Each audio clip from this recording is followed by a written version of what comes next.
ਪਿੱਤ ਦਾ ਪਤਾ ਜੇ ਪਿੱਤ ਕਿਹਨੂੰ ਕਹਿੰਦੇ ਨੇ?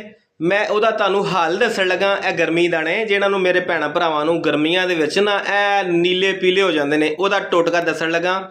ਤੇ 4 ਕਿਸਮ ਦੇ ਮਰੀਜ਼ ਜਿਹੜੇ ਨੇ ਉਹ ਇਸ ਫਾਰਮੂਲੇ ਦੇ ਨਾਲ ਮੁਸਤਫੀਦ ਹੋਣਗੇ।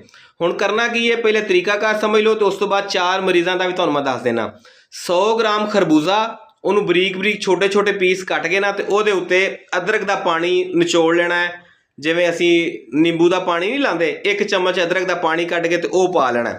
ਪਹਿਲੇ ਨੰਬਰ ਦੇ ਉੱਤੇ ਮੇਰੇ ਉਹ ਭੈਣਾਂ ਭਰਾ ਜਿਹੜੇ ਜਿਨ੍ਹਾਂ ਨੂੰ ਗਰਮੀ ਦਾਣੇ ਬਹੁਤ ਜ਼ਿਆਦਾ ਨਿਕਲਦੇ ਨੇ, ਇਹ ਹੱਥਾਂ ਪੈਰਾਂ ਦੀ ਤਲੀਆਂ ਦੇ ਵਿੱਚੋਂ ਸੇਕ ਨਿਕਲਦਾ ਹੈ, ਪਾਣੀ ਦੀ ਕਮੀ ਦਾ ਸ਼ਿਕਾਰ ਨੇ, ਅੱਲਾ ਦੀ ਰਹਿਮਤ ਨਾਲ फ़ायदा ਮਿਲੇਗਾ ਤੇ ਖਾਣਾ ਦੁਪਹਿਰ ਦੇ ਟਾਈਮ ਜੇ।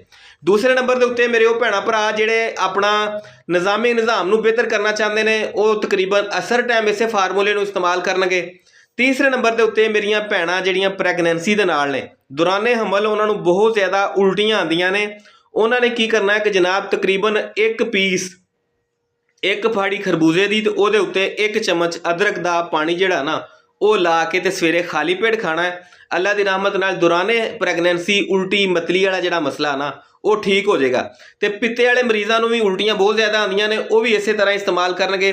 ਚੌਥੇ ਨੰਬਰ ਦੇ ਉੱਤੇ ਮੇਰੇ ਉਹ ਭੈਣਾਂ ਭਰਾ ਜਿਹੜੇ ਆਪਣਾ ਵਜ਼ਨ ਘਟਾਉਣਾ ਚਾਹੁੰਦੇ ਨੇ, ਅਦਰਕ ਦਾ ਪਾਣੀ ਕੱਢ ਲਵੋ 1 ਚਮਚ ਤੇ ਤਕਰੀਬਨ 50 ਗ੍ਰਾਮ ਖਰਬੂਜ਼ੇ ਦੇ ਉੱਤੇ ਲਾ ਕੇ ਨਾ ਇਹ ਸਵੇਰੇ ਖਾਲੀ ਪੇਟ ਵੀ ਖਾਣਾ ਹੈ ਤੇ ਸ਼ਾਮ ਨੂੰ ਜਿਸ ਟਾਈਮ ਆਪਾਂ ਅਫਤਾਰੀ ਕਰਨੇ ਆ ਉਸ ਟਾਈਮ ਵੀ ਇਸਤੇਮਾਲ ਕਰਨਾ ਹੈ। ਅੱਲਾ ਦੀ ਰਹਿਮਤ ਨਾਲ ਦਿਨਾਂ ਦੇ ਵਿੱਚ ਵਾਧੇ ਤੌਰ ਤੇ ਤੁਹਾਨੂੰ ਆਪਣਾ ਵਜ਼ਨ ਘਟਦਾ ਹੋਇਆ ਦਿਖਾਈ ਦੇਗਾ।